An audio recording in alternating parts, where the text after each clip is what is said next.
রাধে রাধে বন্ধুরা, নমস্কার, শুভ সকাল সবাইকে। চলে এসেছি আর একটি নতুন ব্লগ নিয়ে। আজ সোমবার, শ্রাবণ মাসের তৃতীয় সোমবার। তো ভোলেনাথকে জল দিতে যাব। তো তার আগে ইন্ট্রো দিয়ে নিই। আমি মামন ডেলি লাইফস্টাইলে তোমাদের সবাইকে অনেক অনেক স্বাগতম। তো আজ একাই চলে যাচ্ছি জল দিতে। সকালে সবাই গিয়েছিল কিন্তু আমার যাওয়া হয়নি, কারণ পুচকি স্কুলে গেছে, হাজব্যান্ড অফিসে যাবে। তো তাদেরকে সবাইকে খাওয়া টাওয়া দিয়ে ওরা সবাই যার যার ডিউটিতে চলে গেছে। তারপরে আমি ভোলেনাথকে জল দিতে গেছি। এদিকে দেখো চলে আসলাম মন্দিরে। কথা বলতে বলতে মন্দিরটা সামনেই ছিল যেহেতু, তো আমাদের কলোনিতে। তো আমার আগে ওরা দুজন ছিল জল দিয়ে, তারপরে আমি জল দেবো আর কি। তো আমার জল দেওয়া শেষ। তো আমি এখান থেকে একটা ফল নেব, তার জন্য দাঁড়িয়েছিলাম। তো তোমাদের গল্প ভোলেনাথকে দেখাচ্ছিলাম, কি সুন্দর লাগছিল। তো আমার দেওয়ার পরে অনেকজনে দিয়েছে, তখন মোটামুটি অল্প ভিড় হয়ে গেছিলো। তো দেখো ভোলেনাথকে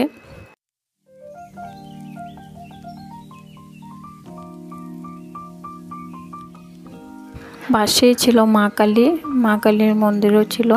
তো ওখানে তিনটা মন্দিরে একসাথে থাকে। তো ভোলেনাথ, মা কালী আর মা শীতলার মন্দির। তো মা কালীকেও কি সুন্দর লাগছে দেখতে পাচ্ছ। তো এখন পুজো হবে, যেহেতু সকাল টাইমে গিয়েছে, তার জন্য যারা পুজো করে ওরা মুছামাছি করে সব রেডি উডি করে রাখছে, পুজো করবে। তো এদিকে মা শীতলাকেও তোমাদেরকে দেখালাম। তো অনেক দিন পরে মন্দিরে আসলাম যেহেতু, তো তোমাদেরকেও একটু মা শীতলাকেও দেখিয়ে নিই। তো দেখাও। এদিকে আমার জল দেওয়া শেষ হয়ে গেছে, তাই আমি চলে যাবো এখন ঘরে। এখন 9টা বাজে হয়তো। তো এখন ঘরে গিয়ে ঘরে সারাদিনে কাজ বাজ আছে। তো আমি যখন আসছিলাম তখন অল্প ঝিরিঝিরি বৃষ্টিও হচ্ছিলো রাস্তাতে। এদিকে গরম পড়েছে কিন্তু বৃষ্টিও হচ্ছে ছোটো গুড়ি গুড়ি করে। তো যাই আমি ঘরে, তাহলে দেখা হচ্ছে তোমাদের সাথে ঘরে গিয়ে আবার। তো দেখো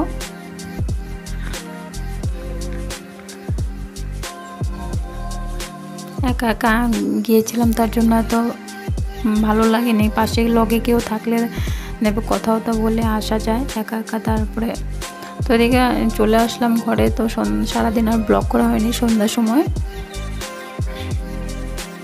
হাজব্যান্ড নিয়ে এসেছে বাজার। তো বাজার কী আনলো দেখি। ফল নিয়ে এসেছে অনেক রকমের, একসাথে অনেকগুলো ফল। আপেল, বেদানা, মোসাম্বি, আঙ্গুর সব একসাথে নিয়ে এসেছে। গরমের দিন না, এখন ফলগুলো নষ্ট হয়ে যেত। চা খাওয়ার জন্য এদিকে সিঙ্গারা কচুরি নিয়ে এসেছিল। তো চা দিয়ে সিঙ্গারাটা সকালের জন্য হয়তো পপটা নিয়ে এসেছে। এখন কি হয়, পপগুলোর ভিতরে কোনো কিছু থাকে না। আর এদিকে মেয়ের জন্য নিয়ে এসেছে ক্লে।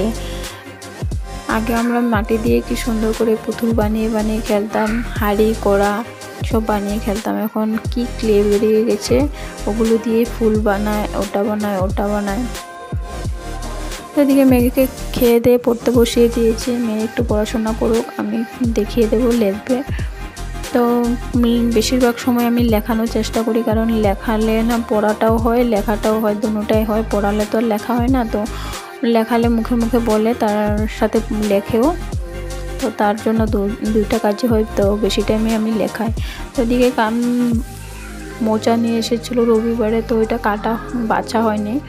তো একদিনে ছিল কেমন জানি খোলা হয়ে গেছে। তো এটাকে এখন বেছে নেব, কেন সকালবেলার সময় হয় না আর কি, একা হাতে সব কিছু করতে হয়। তো তার জন্য আমি বেশিরভাগ সময় ডাটা বা তোমার থোড় মোচা যেটাই আনো, আমি রাত্রেবেলায় বেশিরভাগ বেছে উছে সব রেডি করে রাখি। বেশিরভাগ মোচা ওচাগুলো, কিন্তু সকালে বেছে রান্না করতে গেলে অনেকটা সময় চলে যায় বাছতে গেলে।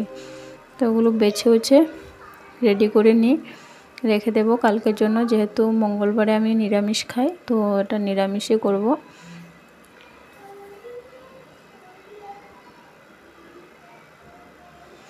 এদিকে দেখো ওগুলো বাচ্চি ঠিকই আছে, কিন্তু সব তোমার কাপড় উপরে পরলে না কেমন একটা কালো দাগ হয়ে যায়। তো এটাও চিন্তা করছিলাম যে পরলে তো আবার কালো হয়ে যাবে।